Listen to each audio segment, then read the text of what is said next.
Como é que se faz amizades na vida adulta? Será que é virando pro coleguinha e dizendo, quer ser minha amiga? Só de pensar nessa possibilidade eu já fico ansioso. Manter uma relação, então, nem se fala. Será que o negócio é lidar com amizades de baixa manutenção ou o negócio é reclamar que a gente não tem amigos? Bora fazer amigos? Como você tá hoje? Como você Tá se bom, sentiu com isso? mas onde Fala tá mais você, né? sobre Isso isso. não é uma- Como você é uma vai se pergunta organizar? O que ou você uma pode afirmação? fazer? Isso também. E como é que Deixa você eu acha ver que se eu resolve? Tem uma então, hipótese qual é a sobre realidade esse ou é sentimento. fantasia? Eu tô falando Faz agora. sentido Faz pra nessa você? situação. Pois bem, meu bem. Vamos ficar por aqui? Bora, bicha. Bora, sapatão! Mayara, você tem muitos amigos? Hoje eu tenho poucos, já achei que tinha mais, mas acho que em quantidade eu tenho conhecidos e colegas. E você? Eu concordo com você. Já tive muitos amigos, mas hoje sei que não tenho tantos mais. Mas antes de mergulhar na sessão de hoje, eu peço que você avalie esse episódio com 5 estrelinhas na plataforma que você estiver ouvindo, segue e curte a gente para que esse encontro fique cada vez mais coletivo. Mas o que define um amigo, afinal? Mayara, pra mim, um amigo é aquela pessoa que eu posso ligar de madrugada, caso eu precise de alguma coisa.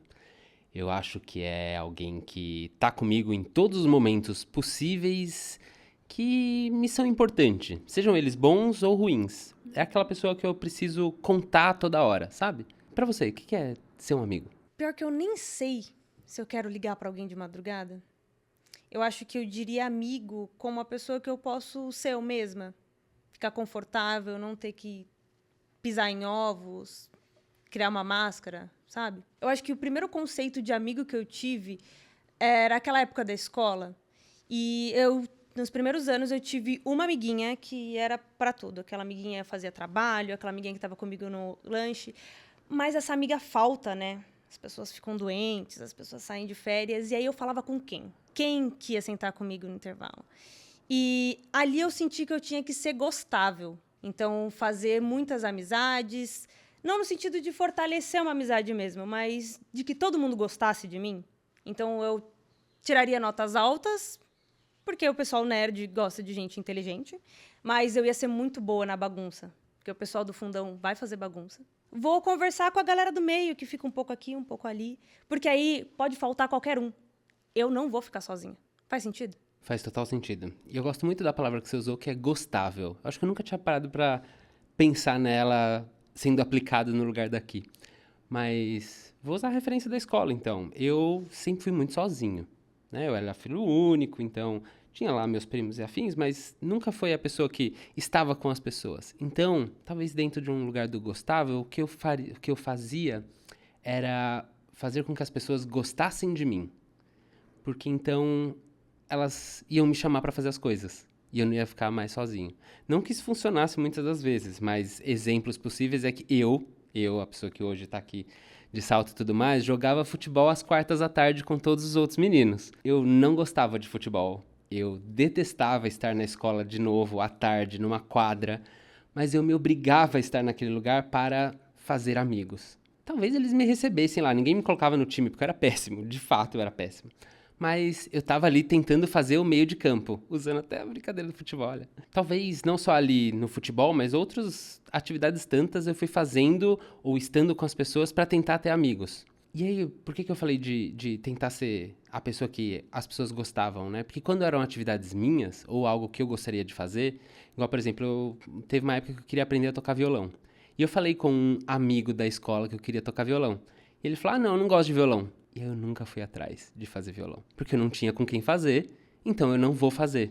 Então eu me dedicava aos amigos. Então eu era a pessoa que estava lá indo atrás das relações. Talvez hoje, né, e depois de um tempo de terapia, percebi que o lugar de ser uma pessoa LGBT me colocou nesse lugar. De ter uma dificuldade de fazer amizades em alguns contextos ou com algumas pessoas. E que eu estava ali tentando ser gostável, como você talvez conseguia ser. Eu não tinha tanto essa prática, eu acho. Você acha que o fato de você correr atrás, né, deste lugar de conseguir estar com as pessoas, talvez também pudesse ter a ver com o lugar de ser uma pessoa LGBT? Acho que tem a ver, sim, com o lugar de ser uma pessoa LGBT. Mas, para além de ser lésbica, acho que estava no lugar de ser uma pessoa preta antes de entender que eu era lésbica. Porque aí eu já ia estar num lugar mais excluído, talvez. Eu estudei em mais de 10 escolas até chegar na faculdade, então eu sempre era a menina nova. E eu era a menina preta nova. E talvez muitas das vezes, né, não talvez, muitas das vezes eu era a única aluna preta da sala. Então, eu ia ficar sozinha. Eu não ia ter minhas pessoas ali. Então, acho que teve muito lugar de acreditar, talvez aquela mentira que a gente conta para nós mesmos, até que a gente acredita, de que eu era amiga de todo mundo, então todo mundo gostava de mim. Eu não era esquisita, eu não era que ia ficar sozinha, porque todo mundo gostava de mim. E eu gostava de todo mundo, tinha amizade com todo mundo. E acho que assim, isso se perpetua nesse período das escolas, acho que na faculdade também, porque aí na faculdade você tem que fazer mais trabalhos em grupos, você vai para estágios com grupos específicos, então você tem que fazer a piada que todo mundo vai rir, você tem que ter o tom que todo mundo vai achar ok, para não ficar de canto. Então acho que tem a ver sim, mais para frente, com ser uma pessoa LGBT, mas acho que primeiro por ser uma pessoa preta.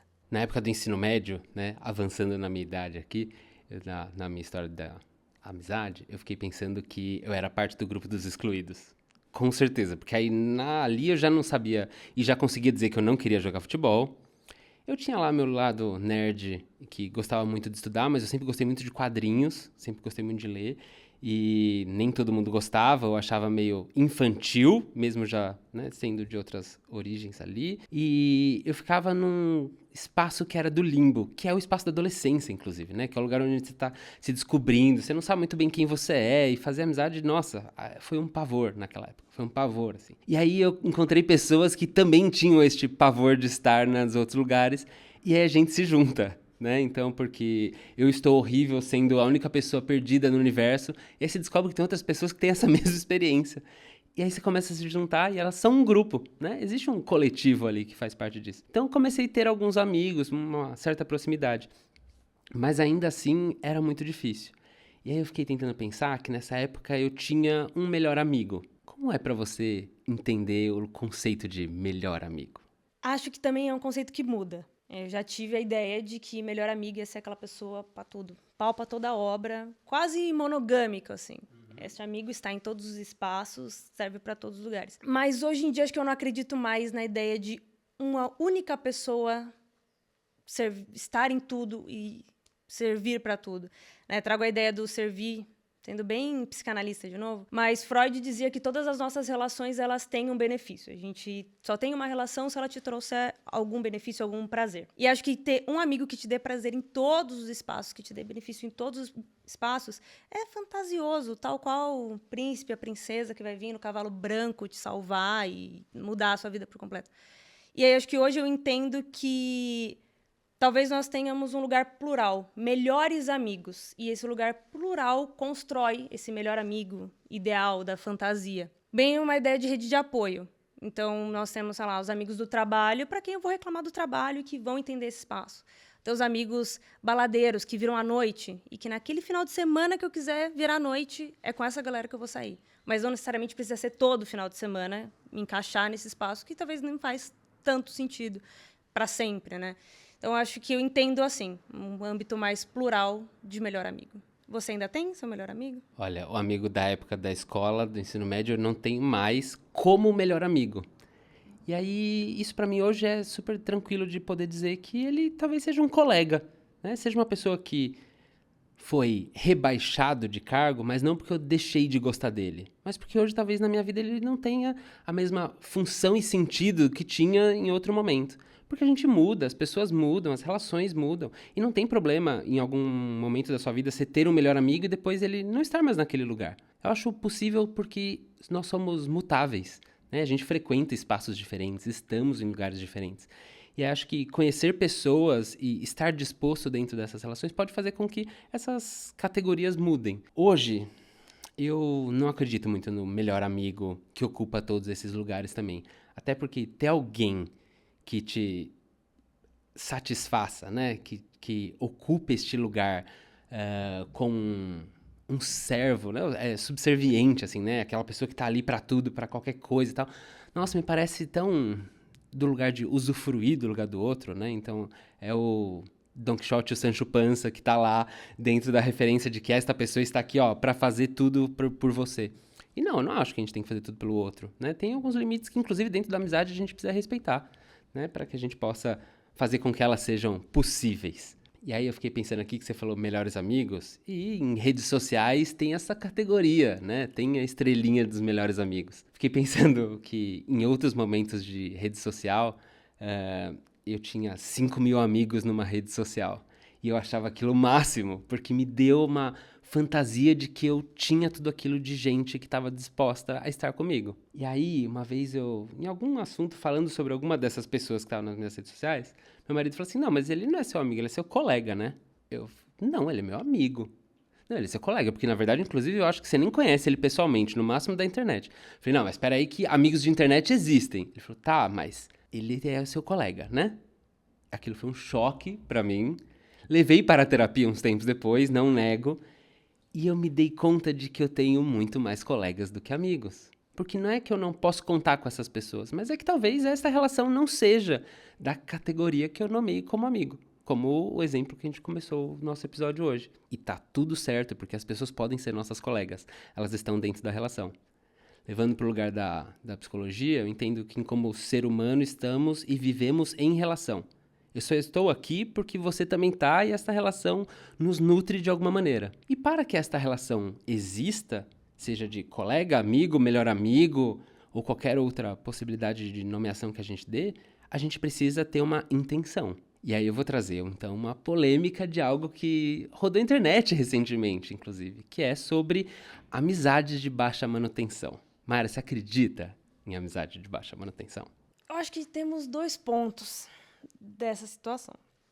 Eu acho que a gente pode ter aquele amigo que talvez é uma amizade longa, uma amizade de anos, que você não fala toda hora, mas que não deixa de ser um amigo, não deixa de ser uma pessoa que você considera, não deixa de ser uma pessoa que você pode ligar às 3 horas da manhã pedindo um abraço ou conselho. Mas acho que também, indo da ideia da intenção, tem aquela pessoa que eu não quero fazer manutenção nenhuma. Talvez pensando na ideia de que a manutenção é algo que você quer que se continue bonito, que você quer que continue inteiro, que você quer que continue funcionando. E às vezes a gente tem aquele amigo que ele pode ser o amigo do amigo e eu não quero fazer uma manutenção no sentido de mandar mensagem para essa pessoa todo dia, chamar para tudo que eu for fazer, porque talvez ele é um amigo daquele contexto específico. E aí acho que entra a intenção.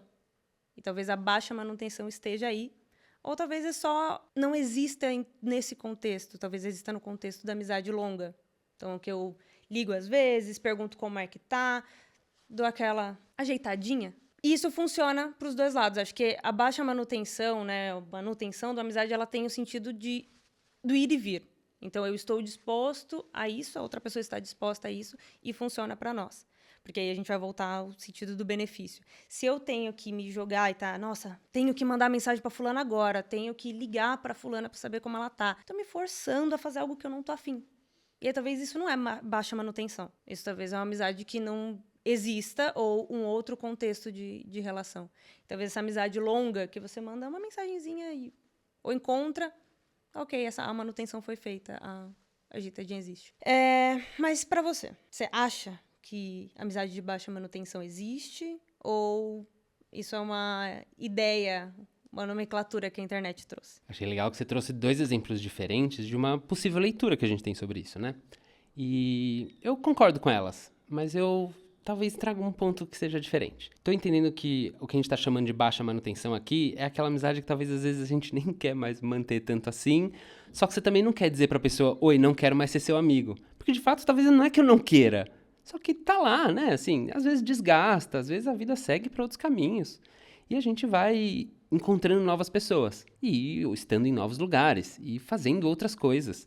Né? Não é para sempre, necessariamente, que essa pessoa vai estar do seu lado. E a gente entendendo um movimento humano e natural da vida que, né, a trajetória faz com que a gente chegue em lugares novos, se a gente for carregar todo mundo que a gente já conheceu, todos os meus 5.000 amigos das redes sociais e afins, não dá, gente, porque nem todo mundo vai para o mesmo caminho o tempo todo. Então eu entendo que este lugar da baixa manutenção aí é do tipo, ok, sabe, fica você aí, eu fico aqui, mas eu ainda vou continuar te chamando de amigo.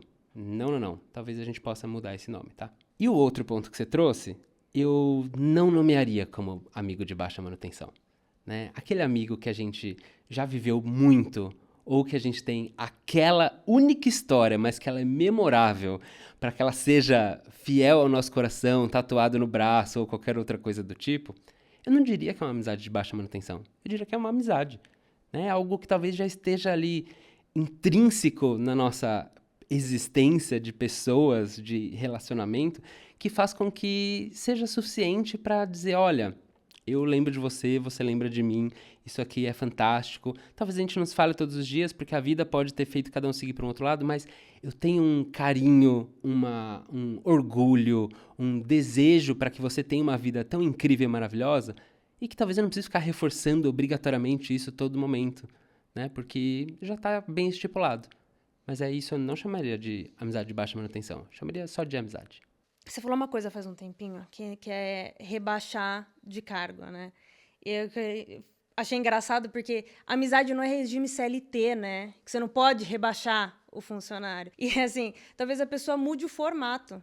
Eu acho que entender que as amizades elas não vão ser sempre iguais, não vai estar sempre do mesmo jeito. E se você ainda tem um amigo da escola, será que é ainda a sua melhor amiga, a pessoa com quem você vai falar tudo?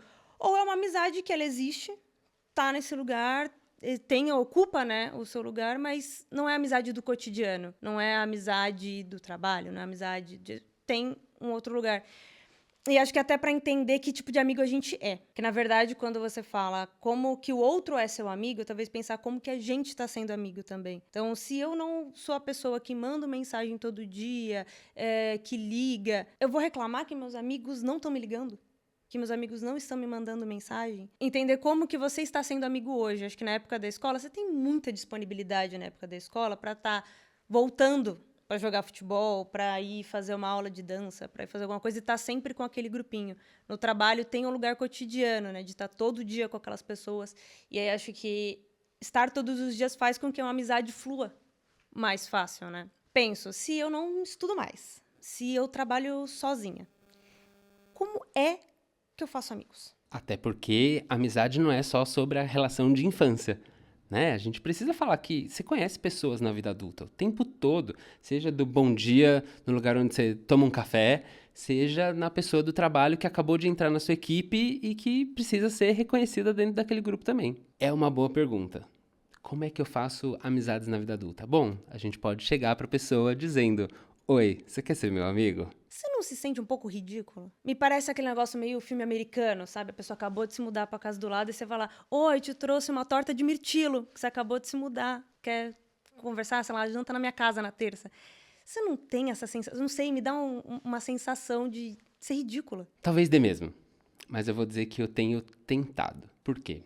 Porque eu entendi que eu queria fazer novas amizades adultas, né? Porque não trouxe comigo muita gente da minha infância, adolescência e até da faculdade, não foram muitos que vieram comigo entendendo esse lugar de amizade e eu queria ter novos amigos. Para falar sobre as coisas que eu vivo hoje, sabe? Talvez essas outras pessoas até saibam de algumas coisas ou vivam parte delas, mas não o lugar do presente. E que eu queria que tivesse alguém agora. Eu, recentemente, né, uns poucos anos, montei o meu consultório novo de atendimentos e aí eu decidi que eu ia atrás de pessoas que trabalhavam na região ou pessoas que trabalhavam com psicologia na internet para que tivessem novos laços possíveis.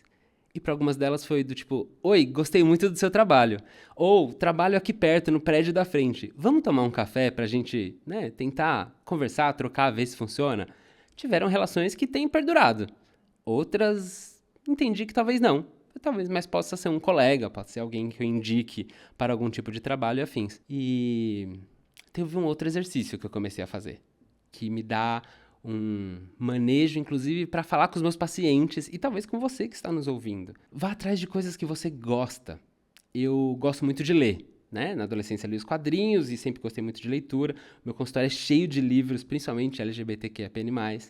E eu me dediquei, e é uma dedicação realmente, entrar num clube do livro. Eu sei, parece brega, parece piegas, parece nonsense para algumas pessoas, mas eu entendi que se eu não fizesse isso para ler coisas que eu queria ler ou descobrir novas leituras e poder compartilhar isso com alguém que também já está tendo essa experiência, eu não ia poder virar para você e falar assim: nossa, olha esse livro aqui que incrível, e você ia falar assim: ah, legal.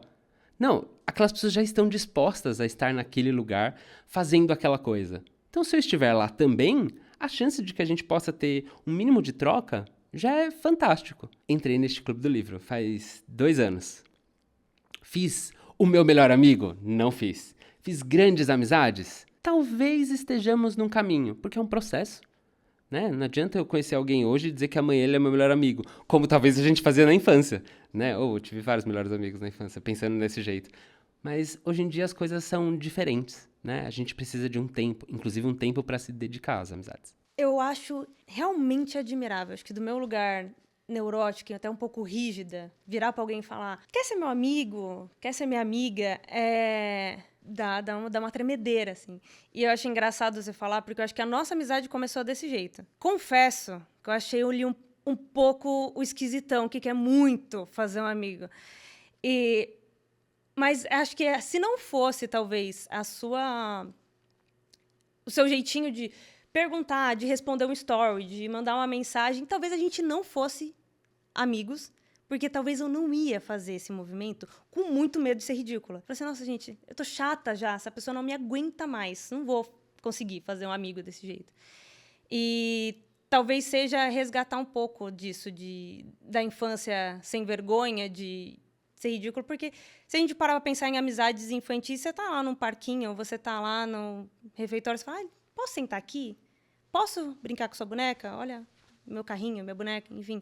Acho que talvez, eu não consigo lembrar, mas talvez tenha, assim, uma ansiedade nesse momento, mas a gente só não tem o medo do julgamento. Como, talvez, sendo adulto, a gente tem muito medo desse julgamento, de parecer estranha, ou da pessoa só falar não, que você já tem, né? O não já foi falado, então talvez você possa sair com um amigo dessa circunstância. Exato, eu acho que vale tentar, sem dúvida nenhuma. Tentar e talvez deixar de lado esse julgamento e essas vozes da cabeça que falam pra você, para de ser ridícula, não vai incomodar as pessoas. E talvez resgatar aquela essência infantil de, quer ser minha amiga? Posso sentar aqui? Talvez seja isso que faça você fazer amizades de verdade. E falando em amizades de verdade, amo tanto a sua amizade. Eu também, amiga. Bora, bicha. Bora, sapatão. E a gente se vê na próxima sessão. Sim, eu tô vendo seu mamilo daqui. Ó, tá frio hoje, né? Oh, Deus me livre, que quebra um negócio e... Ah, não. Lidar com essa... Eu me perdi. É não ter o que fazer, né? Ô engajamento, viu? Vou responder isso pra minha mãe a próxima vez que ela perguntar se eu saí de uma garrafa. Não somos amigos.